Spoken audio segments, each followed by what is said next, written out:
În 46-47 a fost asta secete. Și de pe hectarul de pământ undeva grâu ieșea 500-600 de kilograme. Dar la stat trebuia să dăm tot, cam așa, atâta. Moldova avea plan de furnizare a cerealelor către fondul de stat. Evident că acest plan era foarte mare. Aici, nefiind colhozuri, erau gospodării individuale și pe ăștia peneau de 2 ori mai mult. Am dovedit și am ascuns. Am săpat și în pământ și am pus butoi și am pus ceva pâine, pentru că îi îmblau cu niște sticuri, cum se numesc, rusești, și căta unde-i părea, într-o iesle, și găsești, a strâns tot. Foamea n-avea să fie, dar ei organizat-o. La noi, scopul care era? Să moară o parte din lume și poate românii să știe care se împotrivă, contra, asta era un scop. După aceea să se poată face liber colhozurile. În centru, de la raion, cum era atunci venea dispoziția, trebuie să mai dați, păi chiar din alte sate nu dau, chiar așa de la voi din sat mulți nu dau, trebuie să dați voi pentru dânsi. Evident că oamenii n-au avut cu ce plăti. Și activiștii de partid au mers în fiecare gospodărie și au strâns tot absolut ce era legat de dările la stat. Oamenii cei care eu atunci i-am văzut, i-am ciperit în suflet și ei n-aveau milă în trans. Noi oameni buni, noi am dat și nu ne-a rămas nici nouă, nici de mâncare aproape. Ia să vedem noi cât aveți voi acolo. Și vine grupul întreg de 6-7 oameni de la Sovietul Sătesc și să urca prin poduri și să uita ce ai ori nu. Dacă ai, cât era, în saci și îmblau cu căruța cu dânsi, cu saci, tot ce le trebuie lor. Ei au luat tot de la oameni. Oamenii aveau strâns sac cu făină, că așa era la moldoveni și așa era.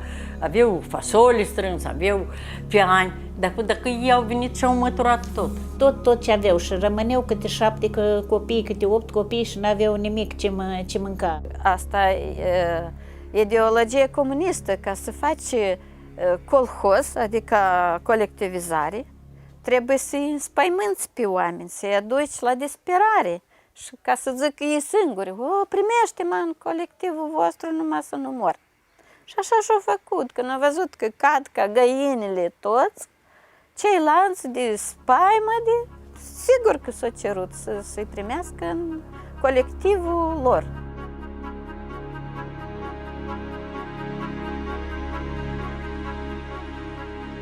Tata cu mama prășă pe deal și răuntele care nu au răsărit era încă în pământ și eu mă uitam să nu-l pui în gură, să mi-l dai mie. Plătește cotă, dar pe de ce vii a doilea? Ia uite chitanța, că la tata a venit a doilea ori și el arată, uite chitanța, am dus singur, cu cai, cu căruță, am dus la Drochea, la stație, că așa se porunce. Duci cota ta la tren, la acolo. Și uite că e scălit, mi-a primit și așa. Дополнительно, așa se zice în rusă, adăugător. Păi nu mai am adăugător, iată am copii, n-am de unde. Ai. Noi am dovedit și am ascuns vreo 400 de kilograme, vreo 300 de kilograme de grâu. Și cu aceea am ieșit. Dar de acum tata se umflase de foame. Că știți că orice părinte, întâi și întâi copilul și sătul.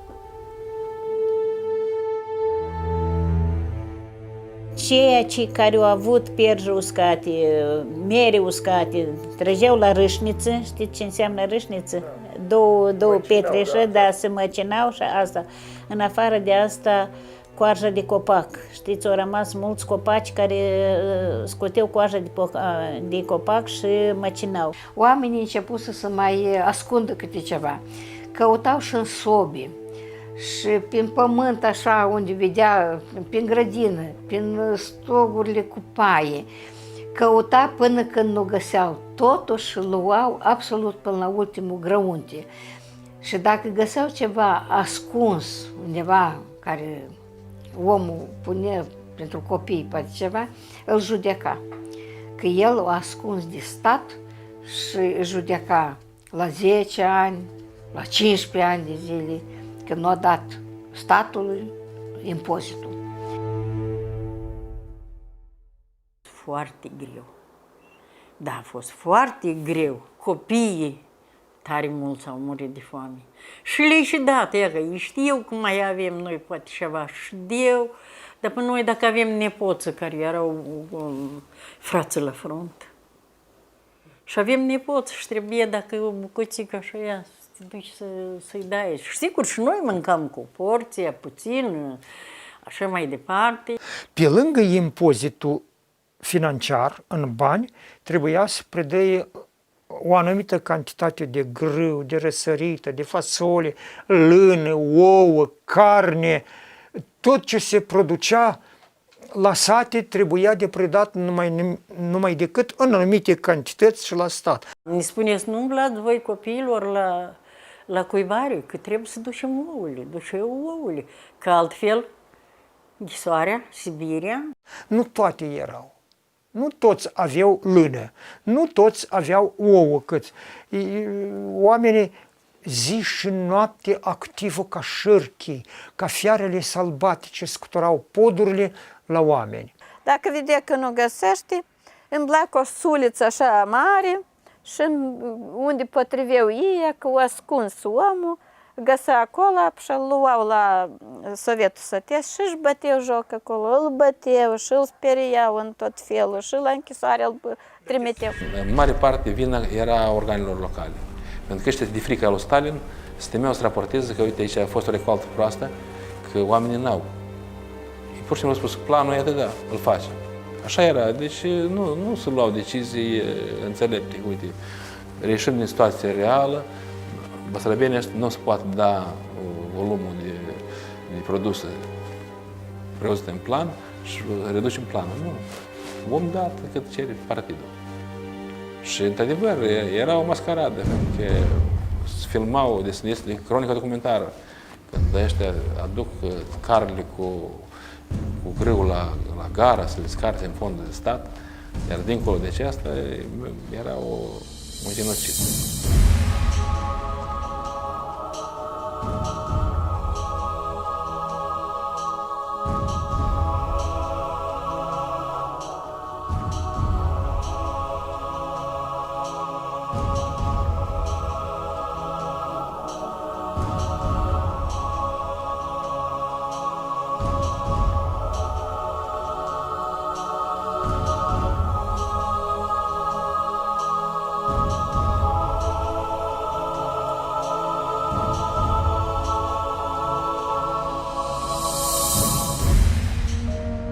Care nu dovedit să ascunde, așa s-au dus mulți.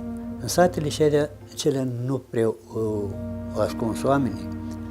Apoi au vândut oamenii, descopereau casele, scoteau ușile, geamurile și le ducea prin alte sate unde mai rămânea câte o leacă, câte o puțin așa, și n-auzeai nici câini în sat. Oamenii au împânzit tot teritoriul Basarabiei îmblând după o bucățică de pâine, după o fărâmă de măligă, după ceva de mâncare. Aduceau de vândut icoane, aduceau de vândut prosoape, covoare, lucruri din aur, ce vreți. Valuta de schimb era pâinea. O pâine era un covor. Dacă aveai dacă mai aveai covorul și ala. Pâinea. La gară o duceau cu căruțele, era descarcată sub cerul liber, nu aveau depozite, ploua, mucize, să fie luată de la țăran. Să fie luată, ca țăranul să rămâie lipit pământului și atunci el poate fi manipulat cum le place. Ce mâncam? Mâncam buruiene, tot ce era, făină de cioclej. Știri, lobodăși, lumea de acum a început să mănânce asta, ierburile astea. Și coiestea au scăpat, mulți. Ei da, Cum să scăpi? Că mulți s-au dus din familie toți. Că nu erau de acum alte rezerve, nimic. Pe un macuh trebuia să dea 25 de coți, cum înainte, știți, țesăturile de casă, se măsura la cot. 25 de cot pe un macuh. Înțelegi? Un macuh care rămâne, când se face oloiul, apoi știți că rămâne mășițele celea. Dar nouă ne părea că e mere. Și acum mica dădea, că ea spunea, dacă om rămânea în viață, nu mai face zestre, că de acum era sora Panaghița mare, Eugenia, eu eram, de acum, dintre acestea trei care am rămas, eu eram cea mai mică. Și zice, mămica torcea bine, știți cum pe atunci știe să țesă, să stăia și zice, boarfele nu ne încălze. Am să vând tot, dar numai să scăpăm.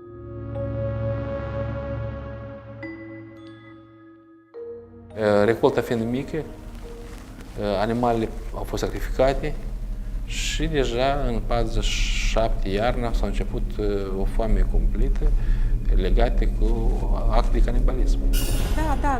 Da. Vașele le țineau în casă lumea. Dar cum? Și dacă în foame și ea, doar era și dovedit, era unele femei chiar lăsa copilul 9 luni, îl purta și îl ucidea să-i hrănească pe ceilalți. A murit bărbatul, femeia avea copii și era iarnă, frig și el a pus sus în pod și în fiecare zi tăia câte o bucată și hrănea copiii. Ceea ce era strașnic, că ei plecau în Ucraina după alimente, multă lume se întorcea, măreau, erau omorâți pe drum. Ducea cu trenul, în tren erau alții care jăfuiau pe ăștia care mai slab, mai îl izbea de pe tren, îi lua sacul și pe dânsul îl izbea de pe tren, că nu încăpea în tren să duc, ci să urca deasupra trenului, așa era dezastru. Unii se ocupau cu aceea că omorău oameni și vindeau carnea. Vindeau carnea asta la alții. Ea dimineau. Și într-o bună zi a venit o doamnă și îi spune lui mama că lucrează unde stă în pușcărie fratele. Mama a îmbrăcat-o, a încălțat-o, a ținut-o o săptămână la noi și pe urmă, dar mama zice, Aneta, merg și eu să-l văd pe Mișunia. Dar mie nu a avut încotro și l-a luat. O luat-o și pe mama și a adus-o în coaie și a dus-o după Chișinău încolo noaptea. Și a leapadat-o într-o mlaștină, nu știu unde, și mai în scurt mama pe jos a venit cu mari și-o răzbătut și foarte cu greu a ajuns înapoi. Și nu m-au ajuns acasă și tata, te-a amăjit, Aneta, da. Și zice, bine că nu a făcut din tine cârnați, că atunci stăie doar lumea și se făcea cârnați. S-a întâmplat la noi o vecină care a ieșit fetița de vreo 4 ani la vecină, la o băbuță. Și eu iese pe urmă după dânsa, unde e fetița, și când intră la babă, zice, da, ce faci acolo după sobă? Da, zice, am tăiat o găină, dar el se gândește, ce găină puteți să tai, fiindcă nu a rămas nicio găină în sat, și câinii nu au rămas.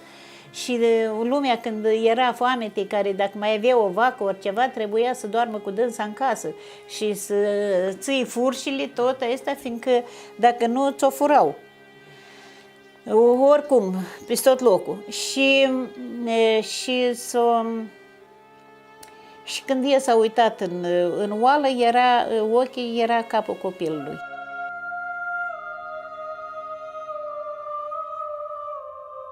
Oaiul pierit și el s-a temut Da, era bolnavă. Și s-a temut și a zis că face sopon o fierbe pe semne că său culegi din trânsa, că eu nu știu tehnologia asta de a face sopon.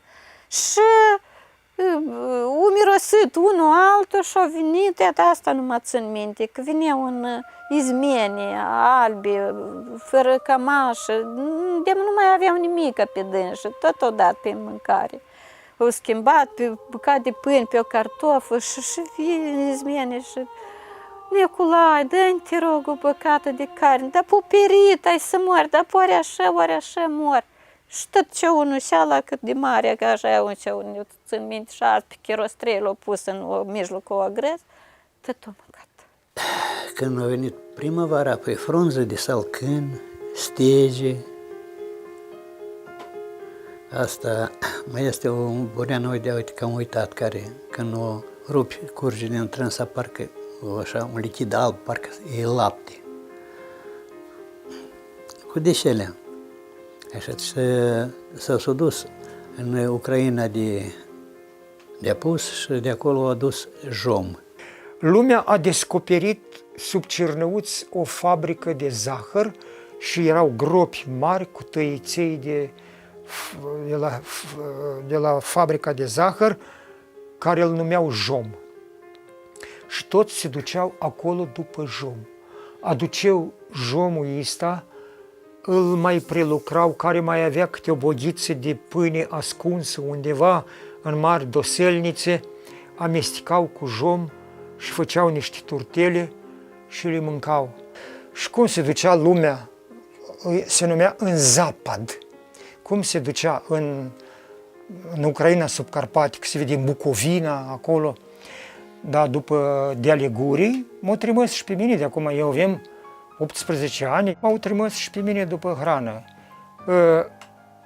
Fiind mai căscăun într-un fel careva, n-am ajuns eu la piața centrală, în orașul Sneaten. Dar cu un curent mare de oameni m-am dus unde s-au dus și ei.